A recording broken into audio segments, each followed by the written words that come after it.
Good morning, everyone. Ben Jose, and I'm joined once again by Adam. Good morning. And we are going to get back into Ruiz's The Four Agreements today. We are going to not do the wrap-up yet. The wrap-up will be next week. But we are going to touch on all four of the agreements. We'll be going through the reflections that Adam had posted. And we've kind of discussed it. We discussed a few different ways, but what we settled on, and both for time, not looking to record for an hour and a half. I've got class actually here in 45 minutes. But also, sometimes it's nice to be concise and not have to just talk and talk and talk. We're going to pull one reflection point, and then that'll be the jumping off point. We're still going to kind of limit the discussion. We don't want to just ramble. And, man, there is going to be some good stuff here. But one reflection point from the study guides, and then we'll move on to the next. So for those that have the book, the agreements are in chapter 2, 3, 4, and 5. Okay. And I believe that this will be posted Thursday, which is September 19th? September 20th. 20th. Today's the 19th. Recording it on the 19th. Recording on the 19th. There we go. Posted September 20th. And that will coincide with us finishing that fourth agreement, and then that will leave us with one more as kind of a wrap-up, which we will post next week. And then next week we'll also discuss what we'll be reading for the next book. And as Mr. Gamble pointed out in 5 a.m. this morning, we don't need to look ahead yet, okay? But for those that maybe did not participate in this book, one, as you'll see, you really should pick it up, even if you didn't read it with us. I think this is something that you should be reading, or should read at some point. But two, you didn't miss out, because we're going to be doing another book in two weeks. Oh my gosh, September's almost over. Right, it's crazy. Wow, goodness absolutely gracious. Crazy. Yeah, 2 weeks. Man. Okay, so we are going to start in chapter 2 today. Chapter 2 is the first agreement from Ruiz, and it is be impeccable with your word. So the study guide that was posted has got a number of great reflection points. We're going to go down to the middle where it says, assess Ruiz's definition of impeccable and sin. And then it says sit with the argument that's outlined on page 31 through 33, and we'll touch on that. So, Adam, I wanted to throw to you. Now, you had read this book previously, and then, of course, you've gone through it probably a number of times in the past couple of weeks. Mm-hmm. Starting with the impeccable and sin, and we could divide it up like one, but I think they kind of go together here. So when you first read it, or maybe now that you've read it a few times, maybe where did you start on those with his definition, and then how has that evolved, and how have you gained more understanding from it as you've read it each time? Absolutely. A big takeaway for me in regard to Ruiz's definition of sin is that he removes it from kind of the religious component. Religion, obviously you have 10 commandments, and you have these lists of things that you should and shouldn't do, and this is good and this is bad.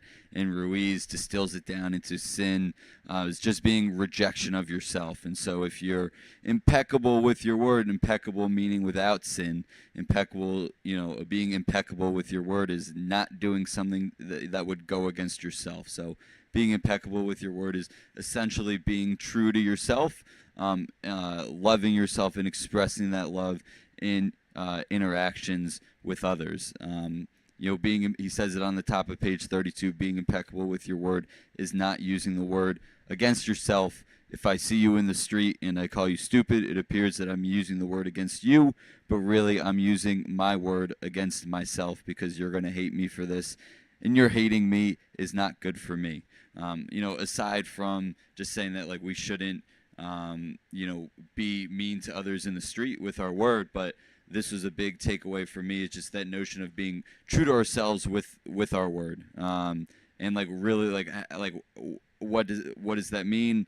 Like, what does it mean to really be authentic and true to ourselves when we communicate with others? And what I found, and when I focused on being impeccable with my word, was trying to use my word for positive. Was trying to use my word to uplift others. I'd been a negative force in my life and in others' lives for a long period of time, and even if it was like, hey, great job, but like this could have been better, or just not even saying great job. Oh, this could have been better.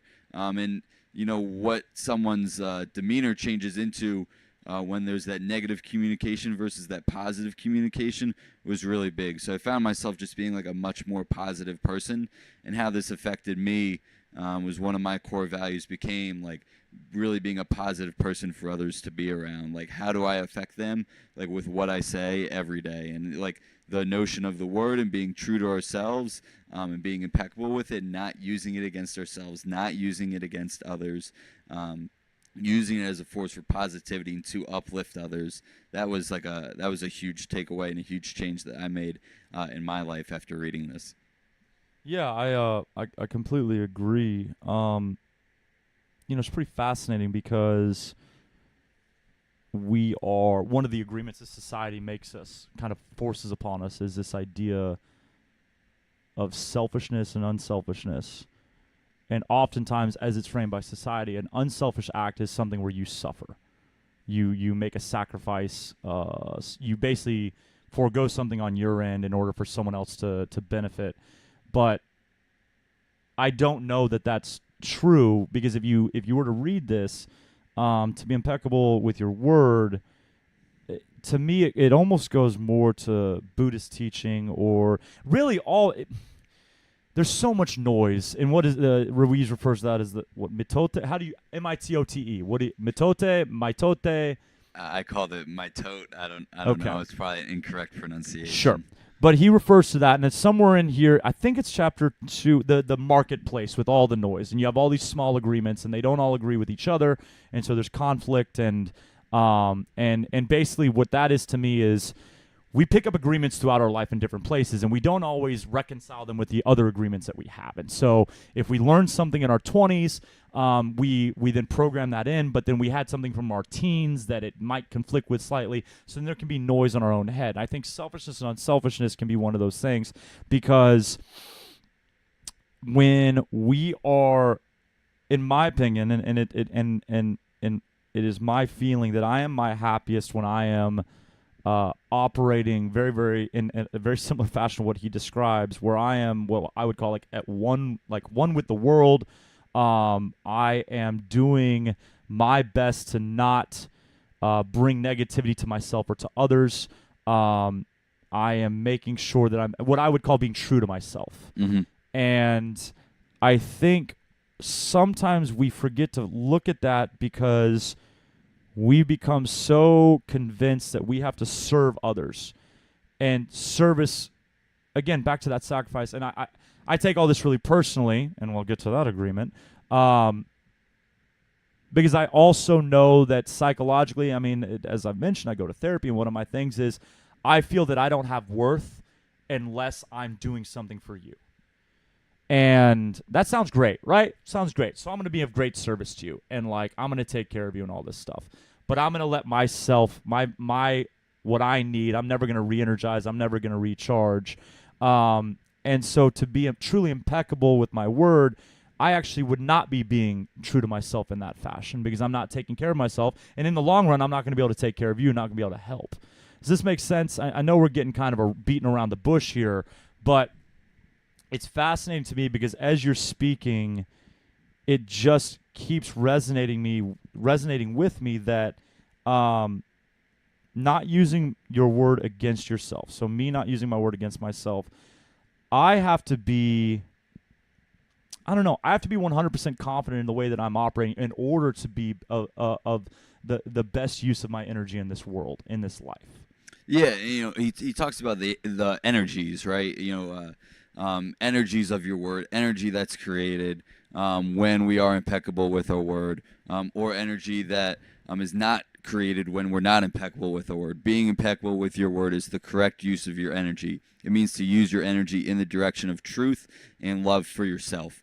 And you talked about beating around the bush, and maybe we are a little bit here. I know that some of these concepts are hard to dive into, but being impeccable with your word allows you to focus your energies completely towards like your true nature. It's hard, you can have what you think your true nature is, but if you don't put that out in the world, if you're not true with what you're speaking, then those energies are going to fly off in different directions. They're not going to go in the direction that you wish them to go if you're not speaking, true to yourself. Yeah, so there you go. So that's the quote, and he just quoted the bottom page 32, to use your energy in the direction of truth and love for yourself. And I think that's really, really powerful. And so maybe that's what it comes down to. Like, if we're making our greatest effort, because we'll never be perfect, to use our energy in the direction of truth and love for ourselves, we then are also doing the best we can to help the world around us. And I think that's where I was getting hung up, is like, I think we get programmed to believe that if we pay too much attention to ourselves, we are not then living the best. We're not living the way that God intended, or that life intended, or evolution intended, because we're supposed to think about outside of ourselves. Mm-hmm. But this comes down to, like, what's best for me. If you're being best, like, what's best for me is best for you in Absolutely. terms of our interactions. Yep. Maybe that's what I was trying to get at. Yeah. If I'm truly operating for what's best, because what's best for me is not selfishness. In terms of, like, what's best for me is not overindulgence in some capacity. It's gossip, as he talks about. With any of the things that the worldly pleasures, as I think the Bible would refer to them as, those are not best for me, because that's separating me from myself. Yeah. In the Bible, it's separating me from God. Okay, but it's also going to separate me from you. So I think one of the agreements that we're raised and brought up with, or that you bring up the point of, is that when we look at what's best for me or what's best for you, like, we look at it as like a zero sum game that we, like, both can't win. And so if what's best for me means that there's something worse for you, and that, like, I have to take from you in order to make me feel better, or that, like, in order for me to gain, right? Like, it's a finite game versus an infinite game. In a finite game, there's a winner and a loser. Yes. Like, I win, you lose. For me to be better, like, I have to take something from you. But when the approach is the infinite game, which is there's no winner and a loser, we do want to keep playing, then our reality expands to when we can both achieve something great. We both win. And that's where being impeccable with our word, that's where we have to reprogram ourselves a little bit, because there's no winner and a loser. We're both trying to win here. And when I'm true to myself, you are then true to yourself, and we both can win. Our worlds both expand. We both achieve more than what, and we have greater happiness and love than what we both had previously. And so that's one of the areas that needs to be shifted as we consider being impeccable with our word. It may be in something we're about to discuss, but I believe chapter 1 discussed gossip, correct? Correct. And that was where we needed someone to lose. That was the idea there, was that we kind of have been programmed again. We've made some sort of agreement as a societal norm, or maybe our parents, where we really do want, if we're not paying attention, we want people to lose. I want to be better than you. It's not, well, nature versus nurture. I was going to say it's not natural for me to want us both to win. In this society that we currently live in, it is not natural for me to want you to win and me to win. I'm too insecure. I have to prioritize myself winning, and I have to hope you lose, because that makes me win more. Correct. So it's on page 38, a little bit beforehand, where he starts talking about gossip. It has become the way we feel close to each other, because it makes us feel better to see someone else feel as badly as we do. So that's one aspect that touches on it.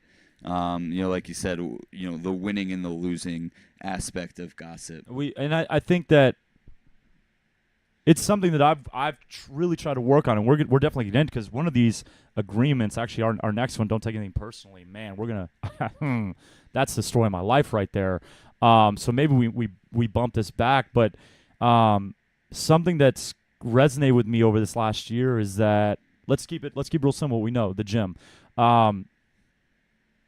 There's this, like, CrossFit is a community, and these days we think of the community as being within the four walls, or the group that trains here. When CrossFit first started, there was much more community among other gyms. Mm-hmm. You would have coaches and owners that would get together from different gyms and different communities, and that's changed now. And we could do a whole nother podcast. We don't need to get into why it's changed, but it's changed. And there's this tendency to be like, well, I hope so-and-so loses their members. Or someone will come and be like, oh, they're hemorrhaging members. And I'm like, yeah, tell me about it. Yeah, that makes me, we're not. So yeah, we must. You know what's not happening? Those members aren't coming here. So it doesn't, there's no benefit to me. Yeah. I'm literally just gossiping. Someone's bringing me information. I'm getting off on it kind of thing. You know, if I wished them the best and wished that they weren't or celebrated when I knew that, hey, man, did you hear about so-and-so? They just grew by 100. And my reaction wasn't, oh, man, we suck. And that'll be, don't take things personally. So let's get back to that later. But, like, it was, oh, my gosh, good for them. That's amazing. That actually makes us better, too, because now we're focused on the positive things. Yeah. You know? Now you're focused on, like, building up like the healthy lifestyle in Houston as a whole. Right. And as lifestyles improve in Houston, more and more people are gonna want to do CrossFit or eat healthy, and then guess what? Like, all of our membership expands. But when when the reaction is to gossip about another gym or try to bring them down, like, that's not helping bring people into the CrossFit space. Like, why would someone want to be part of a community or a lifestyle that, like, lives on gossip as well? So yeah, like, that's an example of how when of us trying to win versus lose, or our gain is someone else's loss versus trying to, like, increase the pie as a whole. We shouldn't be trying to divide up a smaller pie. We should be trying to increase the size of the pie as a whole. And being impeccable with your word is a great way to do that. I like that a lot. So the takeaway here and I mean, we're really whittling this down because it's a great chapter. But I mean, for me, it was definitely that definition of sin. A sin is anything that you do which goes against self. Mm-hmm. And then, impeccable means without sin.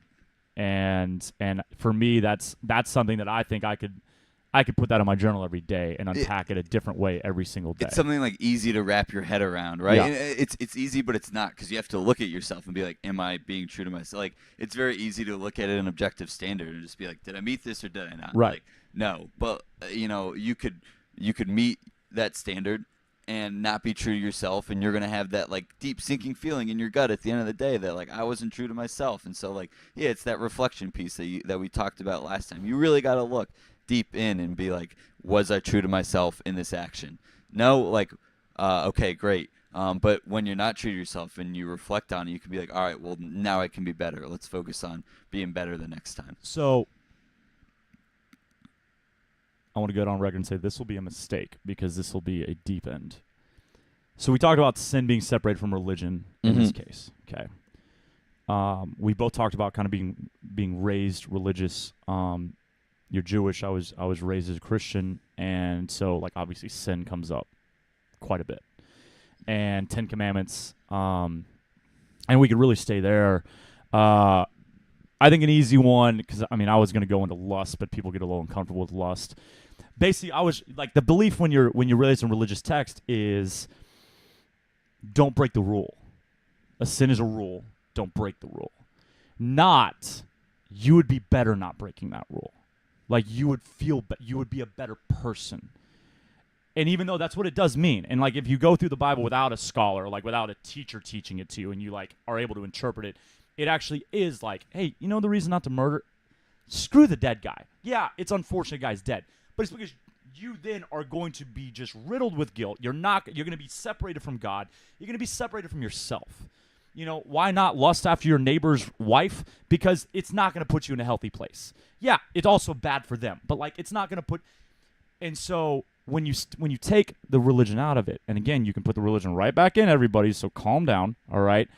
But, like, think about food, okay? Like, if I go to the cheap, delicious food, I'm not doing what's best for me. And so I would be better served if that's not what I went to. And again, we could take this to my immediate thing was, like, the things we see on the internet that we get joy out. Maybe it's not true joy. So we find pleasure in that. Then did not put us in a better place. I think this is something that allows for both people, because I think all too often when you hear the word sin, you immediately think, oh, you got to be religious to believe in that, and therefore it doesn't resonate with me at all. It has no application. But like this definition of sin makes it so easy to see that when I decide that I'm not going to take care of myself, I'm not going to work out. For me right now, I'm not working out very well. Like I'm not being very consistent. I don't want to say like I'm sinning by not working out, but like to not care for myself is a sin. Yeah. So deep, meaningful, and sustainable change is only brought about by guidelines, like not in values, like not rules, and so like maintaining a healthy and active lifestyle. That means like eating well, like working out, etc. Like that's something that you can wrap your head around to be like a lifestyle change or like a value within yourself that's going to be like better for yourself. But to say like I'm going to work out 5 times a day without some sort of like deeper value or meaning behind it, like there's going to be no option but to like you're not going to be able to do it. Like it's an arbitrary standard, and so like that's this definition of sin is something that can sustain change over a long period of time versus maybe a more religious definition of sin, which is black and white, where someone might be able to do it, but without like meaning or it being connected to some sort of deeper value, it's hard to have that sustainability over the long term. Yeah. No, and I guess I think my thing is that like we always wanted this checklist of like, well, it didn't say it's a sin. Like there's not a verse in the text in the holy book that says specifically, but then you'd be like, hey man, are you a better person for that action? Like, no, I'm not. Okay, well then it is in fact a sin because you're separating yourself from where you want to be or the person that you're hoping to become. Okay, good. That wasn't that deep. Good. Let's go chapter 3. Okay, the second agreement. And this one, man, I don't know about you, but don't take anything personally. And the little study guide Adam posted, I mean, we could go into all of it. This is good stuff. We're going to go all the way to the bottom. How does not taking anything personally put our lives back into our hands versus letting our lives be determined by others? And then I really think the last part is like a sub-question there. In what ways does our world open up when we refuse to let that happen? What do you think? Yeah, so not taking anything personally, what does that mean? That's the first thing that we have to talk about. So when we take things personally, like life is looked at from a very selfish perspective. Everything that others do is because of us, right? Like he cut me off on the road because he's trying to like harm me personally. Someone showed like one of our employees showed up late to work because like they don't care about me or my business or whatever it is that's going on. So we look at everything through that very like selfish lens that people are doing things to us and because of us. And it's just like a very first of all, it's just like a very selfish way to live life and look at life. But we talked about empathy last podcast. Is like when we are able to not take things personally, we're able to like operate from a much more empathetic place. So someone showed up late. Well, like why did they show up late? And this is getting into the next one a little bit too, which is never make assumptions. But not taking things personally, like we're able to dismiss actions and like meet people where they are and respond to things as they are happening. It's a big thing to respond to things maybe as we think they should be happening versus how they are happening. And when we don't take anything personally, when we can look at a situation and look at all the perspectives involved, then we can respond to how things are actually happening at the time versus what our expectation or what we should think should be happening is occurring. And I butchered that last half of the sentence, but you know what I mean. I know what you mean. Yeah, man. This one, I also, and you touched on it, chapter 4, don't make assumptions. I mean, taking things personally is literally making assumptions. You're assuming it's about you. And so, for those that are going to reread this, I think you read each chapter individually, and then you probably go back and read them together because I think they're pretty interwoven here, and I think it would be very difficult to separate them. Mm-hmm. But I mean, you've pretty much hit all the points. It's I think where it gets tougher is on what comes across as like outright attacks on you. You know, I don't like how those shorts look on you. And I mean, that's real surface area, but like people have cried for less, okay? Yep. That's not a you problem. If you like how those shorts look, that's a me problem. And it's so easy to say that, though. Like, well, Adam, keep your shit together because Ben has a problem. And, you know, those shorts are fine, and you know that. So, like, tell him to whatever. But, you know, it can get deeper. And where we see this a lot, well, let me say this first. One, I was reading a while ago the quote that stood out from one of the letters, Seneca, letters from a Stoic or of a Stoic, is there can be no offense where no offense is given. You can say, Ben, I hate that shirt on you. If I'm not offended, you can't offend me. You know? Exactly. And so, like, you have no power. I give you the power. And again, this is so, we're making it sound so easy, and we all know it's not. But if we can start to even understand that, or start to kind of say it almost like a mantra of like I'm in control of this, and whatever you say to me. It's the big thing that you're hitting there, I think, is in control. Like, who's in control, like, of our actions, and it comes back to that, like, we have responsibility for our choices, for our actions, and for our, like, reactions. I think the situation that you just described with, like, shorts, I think, like, that doesn't, not taking things personally, like, doesn't just give us liberty to, like, do whatever we want and be like, well, I'm gonna wear this, like, no matter what, because, like, this, like, I'm not taking your comment personally. Like, that's not necessarily it, but it's like, where's the responsibility for the actions? Where's the responsibility for what we choose to do, and or for how we choose to react? And, like, what it comes down to is that we're not responsible for others' choices, to a large extent. Like, we're responsible for our own choices. That's the biggest sphere of influences that we can have. Like, you don't want to be offended? Don't choose to be offended.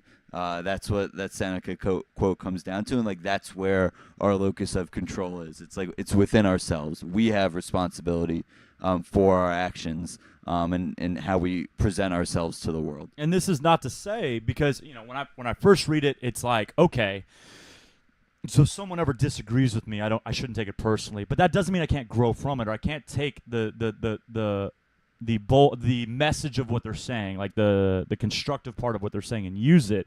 This is because there's certainly a time for feedback. There's a time for growth.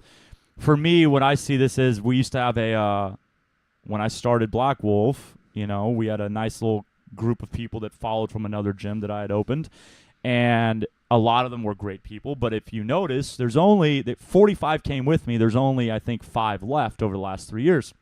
Some moved away. Some of our favorite athletes moved away for sure, but others are very much still doing CrossFit in Houston. They're just no longer doing it with me. And one, I can't take that personally, and it's funny because I had learned this lesson as a result of them. These people would often take the opportunity to just let me know whatever they thought about anything. So 10 p.m. text message about the workout the next day and their opinions on it. I would take it personally. I would then stay up for 2 more hours worrying about that they didn't like that there was that many burpees, or didn't we just do push-ups, or whatever it was. If they didn't like a shirt that I just printed, but that, by the way, didn't get printed for them, there's literally 100 other athletes that could buy it, they would tell me, and I would take it, be like, oh, I got to change the shirt now. Like, I literally thought my living was required me to cater to them and take everything personally because I needed to change for them, kind of thing. I got in a real unhealthy place. I mean, we talked about depression. I mean, I got in a real dark place by living that way. And something that's helped me, and it's still a struggle, and we just did the surveys. We just did the athlete feedback surveys. Man, that's real tough to not take personal, you know? It's real tough to not take an anonymous survey personally. But when I take something personal, I don't get better from it. It just ruins me. Exactly. That's but a great point. If I can separate from it, I can take the nugget of good feedback from it. And I don't mean positive. I mean in constructive criticism. I can see it for being constructive and use it to change and use it to get better. But I can leave out the commentary. I can leave out what would really hurt me if I was taking it as an offense. So what helped you to make that shift? So, like, aside from just like growth and maturity and like learning different perspectives, because there was a time like you spoke about where people would say something to you and you'd rack your brain and there'd be that anger and that jealousy, or like this is about me, like what, versus the recent athlete surveys and saying like, well, okay, like how do we get better, versus like this is an attack on me, like how did you make that jump? The surveys were more, I think, that directly just from like growth and just like and out of necessity. I mean, when I say it got dark last year in December of 2016, it was like I cannot go on. Like I'm gonna close the business and I don't know. And so some of it was just out of necessity. I mean, when you're up against the wall, it's like rock bottom. Like I can only go up from here. But the ones where I've seen the most change is the interpersonal communication with certain athletes, certain people in my life, and let's be real, I don't talk to a lot of people outside of the gym. So certain athletes who, maybe think that their opinion should have more weight than it does, kind of thing. That was something where I was able, I don't know if this will fit. I think it will. I got a big thing on like, is the person speaking someone that I want to be like? Mm-hmm. Is the person speaking someone that I respect in terms of what they're accomplishing in life? And maybe that's a little judgy, like I'm passing judgment, but just from my like, is this someone I look up to? And it's not because someone I look up to does not speak that way. Someone I look up to does not need to lash out, kind of thing. And then in the rare occasion, and then that's the other thing, and probably from therapy, I realize that in the moments where I lash out or the moments where I say something that would be offensive or could be construed as offensive, I hope that they can see that that's not really what I felt, that's not really what I meant, and that in the macro, that's not how I am. And so I need to give as much grace to whoever is interacting with me within that moment. And then the people that consistently do it, they get kind of put into this compartment of like, not written off. They're still they're still living beings and they bring value.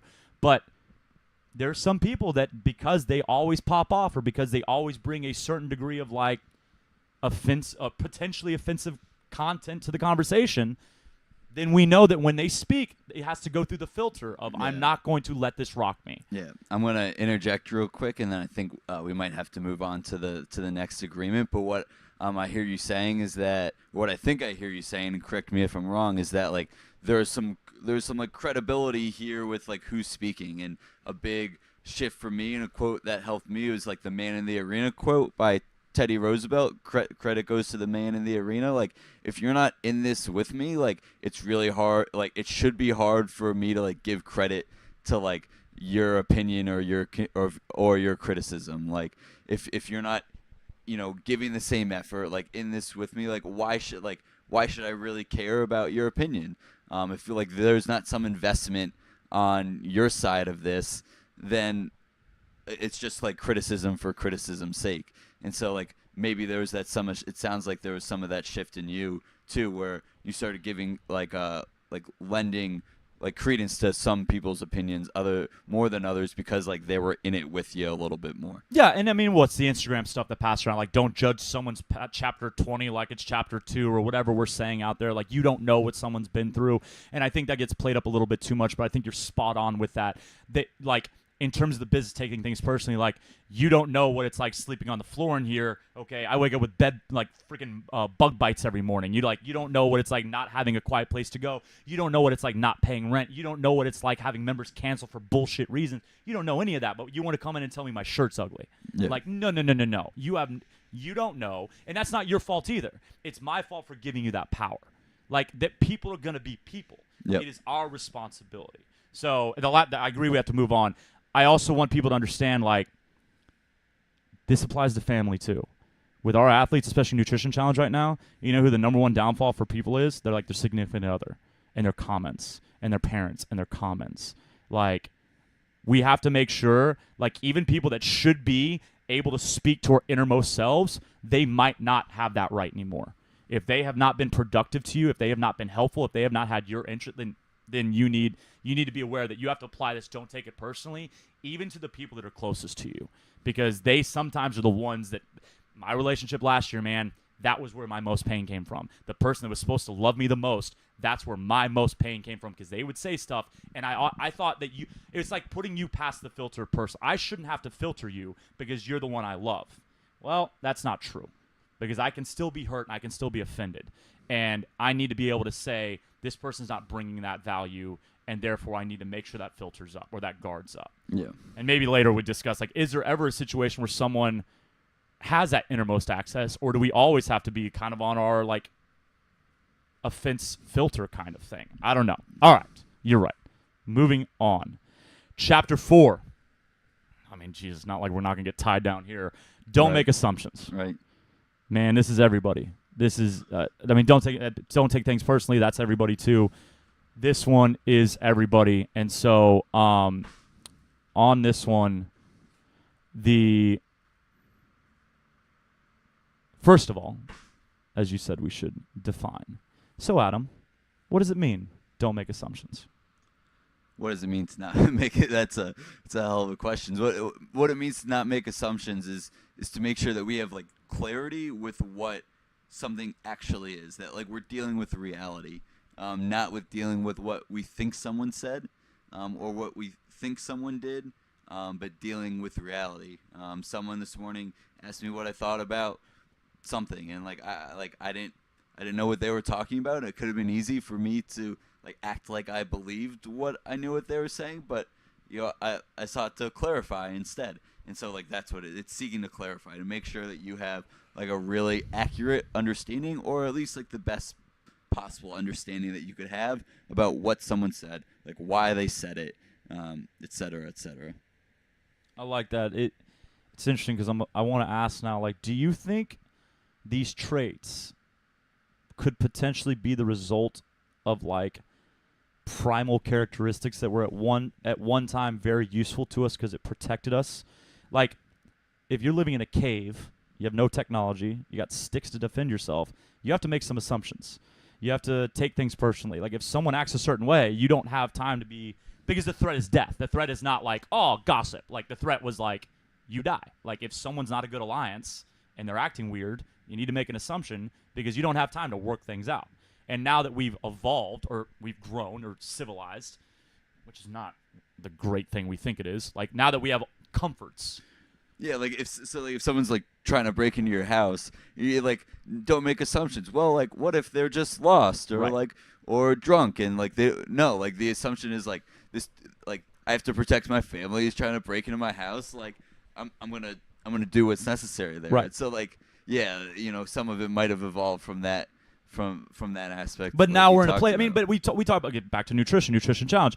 We have this system in our body where if you undereat, it thinks you're in a famine, and your body's going to survive the famine as best it can. That's why you don't die on day one. Your body has ways to help you live. Well, guess what? When was the last time we had a famine? Like, never? Like, never, okay? None of us have lived through a famine here in America, okay? And so, basically what happens is now we don't need that system, but we still have it. So when we undereat, we put on weight. Like, when we're eating 500 calories a day, we actually get chubby. We don't lose weight. We don't lean out on 500 calories if we haven't been eating well. And so we have to take into consideration things are different now. Mm-hmm. The noise is louder, and so now we have to take that. So sorry, got derailed on that. So consider the truth of this statement, and I think this is fabulous. All the sadness and drama you have lived in your life was rooted in making assumptions and taking things personally. I was wondering if we could rephrase that, like, all the sadness and drama that was self-inflicted. Because surely there are things that have caused sadness and drama that are not directly the result of assumption. I mean, sadness, someone dies. I didn't assume they're dead. They actually passed away. But, like, I completely agree with the statement in terms of, like, self-inflicted sadness and drama is generally tied to some assumption about assuming someone has ill will against you or malicious intent or whatever. What is your thought? I mean, I know you wrote the reflection point. Yes, I mean, I wrote the reflection point. It's taken right from Ruiz's statement on page 64. But I'll encourage everybody to look right above that as well. We make an assumption, we misunderstand, we take it personally, and we end up creating a whole big drama for nothing. And so the two are inevitably tied together, and it goes back to what I spoke about earlier about like dealing with situations like exactly how they are versus what they should be. And so if I make an assumption, I'm not dealing in the reality of a situation. I'm dealing with how I think, with my expectation for something, or with how I think it should be. Likewise, the person who I'm interacting with is also operating in a similar sphere. Like we're not operating together. We're not like reaching alignment to try to move towards like the similar situation. And so if I think that you're doing something out of like anger or jealousy towards me, like I'm gonna operate in that way towards you, and I'm gonna be like maybe I'm gonna be less considerate or less giving, and so I'm gonna create this drama for myself that's born out of like not operating in reality when I could have just taken the 2 to 3 questions or 2 to 3 minutes to say, Ben, why were you doing that?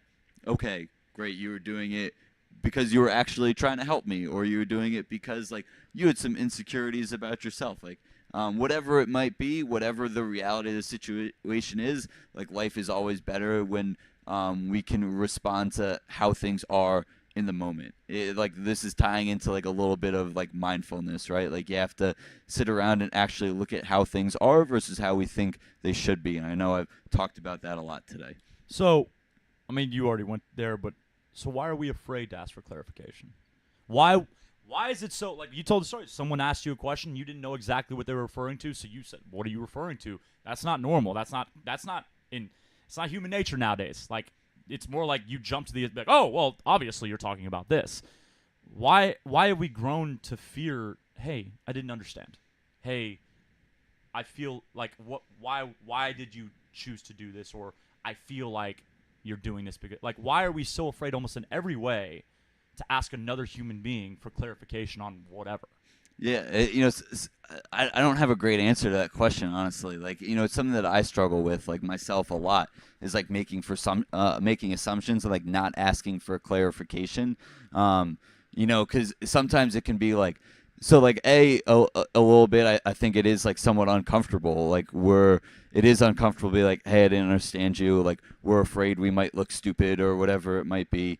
We're afraid something might like challenge our like personal beliefs or whatnot, and it's like very easy to just like create stories in our mind, and like we can like we can act from like a defensive state and like trying to protect ourselves versus like opening up our emotions and like opening up our world. And like it's much harder to be empathetic and seek to understand and try to understand all the perspectives of a situation. It's like very uncomfortable for us to hold multiple perspectives at once. And when we seek to clarify, like we have to challenge that, like what we think might be wrong, and that challenging that in and of itself is like very difficult. That like what we think might be wrong, like that's an uncomfortable place to be in. But like, I don't have a great answer to the question. Those are some possibilities I'm throwing out there because this is something that I struggle with a lot. Is just not is making assumptions about. They're doing this because of this reason. And it takes more time. It takes more empathy. It takes more consideration to step back and then like actually ask the person why they might be doing that. Yeah, I mean, I have to believe it's in the most superficial way because, I mean, this goes down to like you say something, I don't hear you. I'm like, what? You say it one more time and I just go, yeah. I didn't hear you. Happens all the time. Happens all the time. And like we joke about it because everybody does it. Everybody feels like that's like I don't ask a third time. Like I asked twice and they're like, oh, God, hope it's a joke. I'm gonna smile and laugh. Right. And it's like actually it was really serious. Like and like, well, come tell me. But then on the deeper ways, like I have to believe it's pride. I have to because why else would I? And I. By the way, this isn't like, well, I've got to pick. No, I do it more than y'all do. Like, I don't know, man. I don't know why it's not okay to ask for clarification. Like, is it like I'm afraid you think I'm less intelligent because I may misconstrue what you intended, but that's gonna happen. So like that's been an issue for me in the past. Like my identity growing up, and I think for some of us they may be the case. Like my identity was like around like being smart growing up. Like I got good grades in school. Like I went to what's recognized as a good university, and like that became like part of my identity. Like I was the smart kid, and when you like ask for clarification, like again, you admit that like you're admitting that you don't know something, and that whereas now like asking questions is like viewed as a sign of intelligence. Trying to understand is viewed as a sign of intelligence. Like when I was younger, asking or like having the answer was viewed as a sign of intelligence, right? Like you get the answer right on the test, you get an A. You don't get an A or get recognition for like asking better questions in class. You get the recognition, you get the praise, the attention for having the answer. And so I think some of it's like around like our identity, and then it's like I know it's like a large concept, but like when you like ask a question and admit that you don't know something, like you are challenging that identity of like you as an intelligent person, like to an extent. And so like sometimes to ask for clarification or not make an assumption like is a challenge to our identity as well, which is like it goes back to that pride element that you were speaking about. Yeah, and then the last thing, we'll move on to the last one quickly, but I think that asking for clarification, it doesn't just take place in the moment. It's not only referring to like I didn't understand Adam's question or I didn't understand his statement. It like for me, an example, and it's happened in the past. Joel doesn't take care of the floors on Monday morning. I see him walk out without taking care of it. I then assume he doesn't think it's important. I spend all day until I see him again thinking he now hates it. And it gets worse. It never stays. It's a seed when it first happens. Yep. It's a tiny little seed, like a mustard seed. Biblical. All right? And then it grows. Every hour that passes, it gets bigger and bigger and bigger. And by the time he walks in at 3, I hate him. I hate him. So it caused a lot of sadness and drama, like Ruiz all spoke of it. about. And like it's all I've thought about all day. And all I need to be like, hey man. And then guess what? He comes in at 3, and the first thing he does, grabs the blower and starts blowing out. Because he had somewhere to be. He had an appointment. He had to take his sister to school. Could have said something to me, sure, but like that's again not his responsibility. It's my. I'm offended. I took the offense. I could have also texted him or given him a, hey man, are you going to be able to get like? And he was just like, yeah man, I've already got a plan in place. But I decided to let it fester, and because I assumed, I didn't even think that he was going to clean it later. I assumed that he hated this place. Well, first I assumed that he just didn't think it was important. And then that grew to assuming he didn't think this place was important. That grew to assume that, it's just a job where he gets a paycheck and he doesn't really care if he does it. Oh, wow. He actually comes in and does it right away. And now I've lost literally probably years off my life from stress off something I concocted in my mind. So I could have just clarified. I mean, and I think that some of it, that's like we're what, sadomasochistic. We enjoy the pain. Like I think we think we deserve to suffer, and he talks about that. Yeah, misery loves company. Like and that goes back to the gossip aspect. We want to like create this story, and again, it's about like a winner and a loser aspect of it. Like if someone's doing something, they're doing it to me. Like they're trying to win to make me lose type aspect. Yeah, absolutely. And there's something about the hell he talks about in chapter 1, the agreements we made in the past, the people we surround us, we are already in hell. And so I think at some point you believe you deserve to be down there. And so if he does that and I make the assumption that I'm not worth his effort, then that reinforces I belong in this hell that I'm living in, instead of believing that we deserve to be above that. And so I think it just lines up, and it's all based on assuming. Okay, chapter 5, always do your best. Now, we could talk about this. We have very limited time, so we're not going to go into a lot of detail. I actually don't think there's as much, because I think this is a little bit easier to understand. I love the first thing you wrote out, and then down farther. But the first one is, how do we assess and allow our best to change every day? You and I talked about this before we started recording. And when are we being honest with ourselves, and what are we allowing ourselves to give less than our best? You had a few conversations yesterday with athletes. I know we've both seen in our own lives. There are days where you're on, days where you're off. Guess what? Days where you're off are not losses, because you can do your best within that frame of reference. So what does this mean to you? Like, what are we unpacking here? Yeah, so as Ruiz talks about, our best is different every day.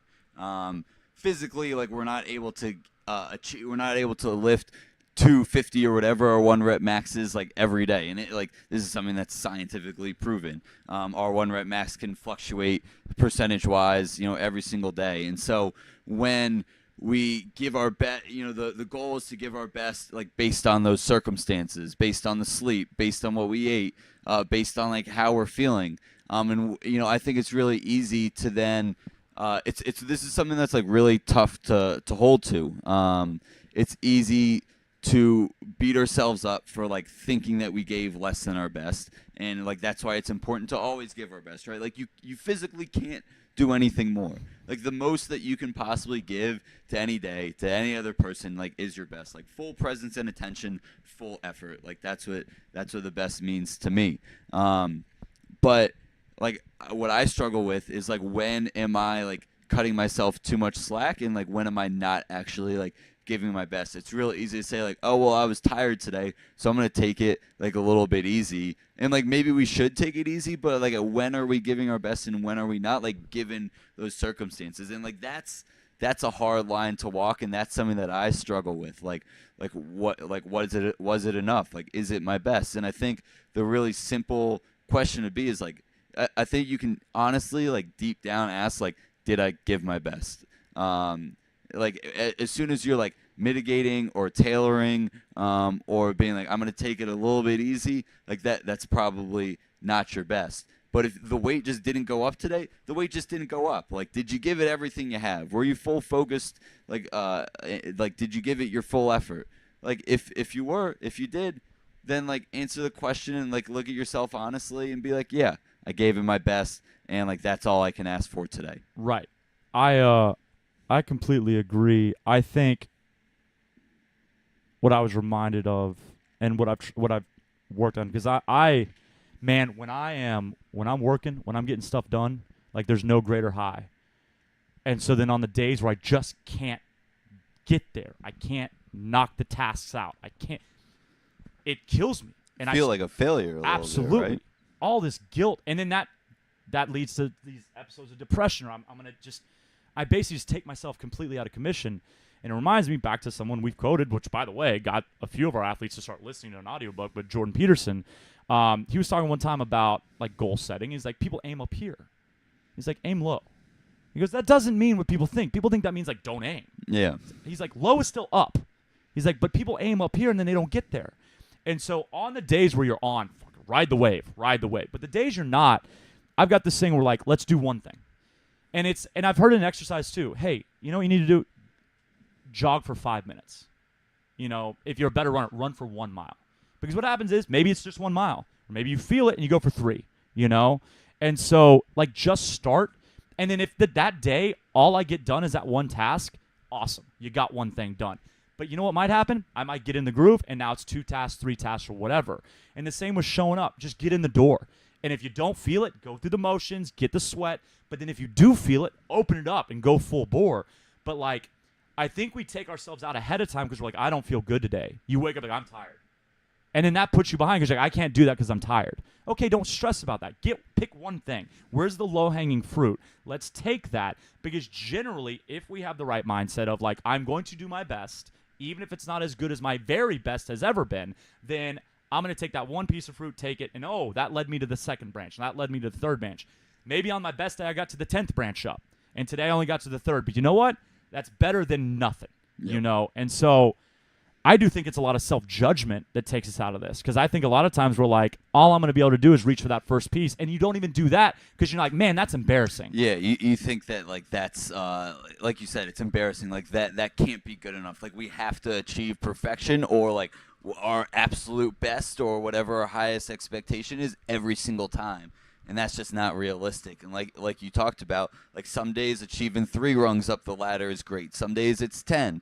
But like to think that we have to achieve 10 all the time, like that might prevent us from starting in the first place. Absolutely. Like you mentioned. Well, it's like thinking you have to run a marathon. No, they make 5Ks, man. Like some days it's a 5K, some days it's a marathon. Like some days we get 26.2 miles of work in, some days we get 3 miles, some days we get 1 mile. But it's all work. It's all moving us forward, and I think that's it. Like one step, like journey of 1,000 miles starts with a single step. There are days where you're gonna make up some miles, or days where you're gonna take steps, and like guess what? Everything moves you forward. Yeah. And I think what's probably the biggest lesson here is like, don't let you be the reason it's not your best. Like life's gonna throw plenty at you. You don't need to be your own obstacle. Mm-hmm. You got any other thoughts on this? Take things one day at a time. You mentioned it. There you go. Take it one day at a time. And since we're going like all AA recovery on you, progress, not perfection. There you go. Progress is it. All right. That touches on, I know, is very brief. We've got plans to go into more detail on the future assignments. So this is as much practice for us as this first book was practice for y'all. But thanks for listening. We'll be back next week with the wrap-up. Pretty much finishing. There's 2 more chapters. Yep. And then we'll kind of go through the 4 agreements, like much more briefly, and just kind of what we took away from this. Yep. And remember, for those of you who didn't see the Facebook post, our discussion group will be after Sunday classes in open gym on September 30th, around 12:30 or so. We'll provide the coffee. We ask that you guys bring a dish to pass or a beverage to pass. Adult beverages are allowed. Hopefully it'll be a great discussion, and then the event will be held at the gym, here at the gym, and we'll dive into some of these topics that we've been exploring. Awesome. Well, thanks for joining me, Adam. We will be back next week. Let us know your thoughts, comments. Send us emails, ben@blackwolfcf.com, and I'll pass those along to Adam. And then get the discussion going in the Facebook group. I saw, was it Gamble that wrote a nice little piece this morning? So good discussion going on in the Facebook group. Be a part of that. All right, y'all. We are done.